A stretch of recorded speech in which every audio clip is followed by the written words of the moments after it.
ये ज्ञान गंगा है। गंगा दो प्रकार की है कि नहीं? एक है भागीरथी गंगा और एक है भागवती गंगा, पर इनमें अंतर है। भागीरथी गंगा जो है वो हमारे तन को पवित्र करती है। सिर्फ शरीर की पवित्रता के लिए ही गंगा जी में स्नान करने का फल है। आपका तन पवित्र हो सकता है गंगा जी स्नान से, मन पवित्र नहीं हो सकता। साधारणतः जब हम गंगा जी में स्नान करने जाते हैं तो हमारे पाप भी रोते हैं और हमें गालियां देते हैं। जब वहां पाप करते हैं घर परिवार में, संसार में रहकर, और उन पापों को धोने के लिए जाते हैं गंगा जी के तट पर, तो गंगा जी के तट पर जब डुबकी लगाने वाले होते हैं तो उससे पहले हमारे पाप हमें गाली दे देते हैं। हमें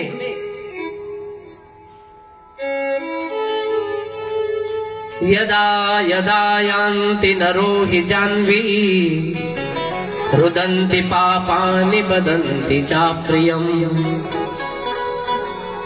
अरे कृतज्ञा नितरा नराधमः स्वयं समुत्पाद्य निहन्तु मुद्यता। देखो पाप हमें गाली दे रहे हैं। जब हम अपने शरीर को पवित्र करने के लिए गंगा जी के तट पर जाते हैं, क्या बोल रही है पाप हमारे? क्या बोल रहे हैं? अरे पापी, अरे कृतज्ञ। पहले स्वयं हमें प्रकट करते हो, उत्पन्न करते हो अपने शरीर के अंदर, और बाद में हमको मारने के लिए यहाँ पहुंच जाते हो। फिर इन पापों को पालते ही क्यों?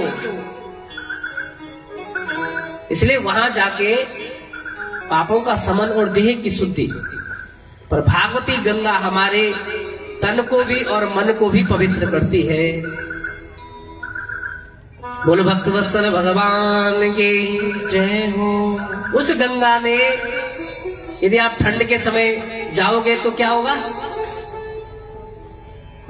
गंगा जी में डुबकी लगाने से पहले ही कांपने लग जाओगे। हाथ थोड़ा सा टच किया गंगा जी में। हम एक व्यक्ति को ले गए, चलो चलो गंगा जी में स्नान करने चलो हरिद्वार, और अच्छा पर्व था, वो थोड़े बूढ़े थे, तो हमने तो डुबकी लगा दी। गौड़ जी हमने डुबकी लगा दी, और जैसे ही उन्होंने वहां पांव गंगा जी में डाला वापस भाग गए। मैंने कहा ना क्यों ले रहे हो? बोले बचे रहेंगे तो अगले साल लाएंगे गर्मियों में। तो उस गंगा में हर कोई डुबकी नहीं लगा सकता, कठिन है। पर इस भागवती गंगा में बूढ़े बूढ़े भी डुबकी लगा सकते हैं। नहीं, कितने भी बूढ़े हो, आ जाओ कुर्सी में बैठ जाओ। घर में यदि नींद नहीं आती हो तो यहाँ आ जाओ, यहाँ नींद आ जाएगी। और उस गंगा में और इस गंगा में और भी अंतर है। बोले क्या है? उस गंगा में ज्यादा आगे चले गए तो गोविंदाय नमो नमो हो जाएगा, पर इस गंगा में जितनी ज्यादा आप डुबकी लगाओगे उतने आपके पाप ताप सब संताप सब दूर हो जाएंगे। इस गंगा में ये अंतर है। और अंतर सुनो, उस गंगा में, वो गंगा कहां से निकली है? चलो बोलो वो भागीरथी गंगा कहां से निकली है? चरणों में से। किसने बोला? हाँ देखो, थोड़ा ताली बजा दो भगत जी के लिए। वो गंगा जी कहां से निकली है? भगवान विष्णु के चरणों से। और ये गंगा कहां से निकली है? बोलो है? मुख से। ये भगवान विष्णु के मुख से निकली है ना? उस गंगा से ज्यादा महत्व है ना इस गंगा का। तो ये देखो, उसके लिए आपको जाना पड़ेगा, हरिद्वार में जाना पड़ेगा, और पवित्रता चाहिए तो और ऊपर बद्रीनाथ में चले, और गंगोत्री में चले जाओ। पर ये गंगा आपके द्वार पर स्वयं पधारती है, बस आपको संकल्प करना होता है। सबकी सामर्थ्य, जितने यहाँ हमारे कुर्सी में बैठे हुए हैं, नीचे बैठे हुए हैं, ये कोई बहुत बड़े खर्च का विषय तो नहीं है। हर कोई इस यज्ञ को, इस गंगा को अपने द्वार पर बुला सकता है, अपने कुल के उद्धार के लिए। और जरूरी नहीं कि पितरों के लिए, स्वांत सुखाय, अपने सुख को के लिए, अपने बच्चों के अंदर ज्ञान की वृद्धि के लिए, अपने परिवार की सुख समृद्धि के लिए भी सुख कर सकते हैं।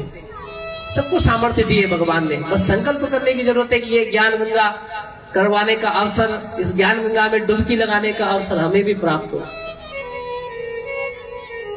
तो इस ज्ञान गंगा को हम निरंतर यहाँ पर सक्सेना परिवार के आंगन पर निरंतर बहती रहेगी, आज से लेकर और 7 दिन तक। तो इसमें अवसर मिलता है तो डुबकी लगाओ। यही सर निकट न जाए अभागा, इस ज्ञान गंगा के तट पर भाग्यवान लोग ही पहुंच पाते हैं। आपके इस पृथ्वी पर जितनी भी चीजें हम खा रहे हैं, पी रहे हैं, सो रहे हैं, जितनी चीजें हमें मिल रही है, सब किससे मिली है? हमारे कर्मों से। तो ये भागवत भी तो आपके कर्मों से मिल रही है। बोलो भाई, दुख मिला कर्मों से, घर में सुख समृद्धि आई हमारे कर्मों से, पूर्व जन्म के संचित कर्मों से हमें सब कुछ प्राप्त हो रहा है। तो जो ये ज्ञान गंगा है, जो सत्कर्म, जिस तट पर आप बैठे हुए हो, ये भी तो आपके सत्कर्म ही थे, जो आप यहाँ पर पधारे हो, यहाँ पे उपस्थित हुए हो। तो ये अवसर, इसको आनंद से जियो, आनंद से सुनो, क्योंकि भाग्योदयेन बहुजन्म समर्जितेन, कई जन्मों के पुण्य जब उदय होते तब यह भागवत प्राप्त होती है।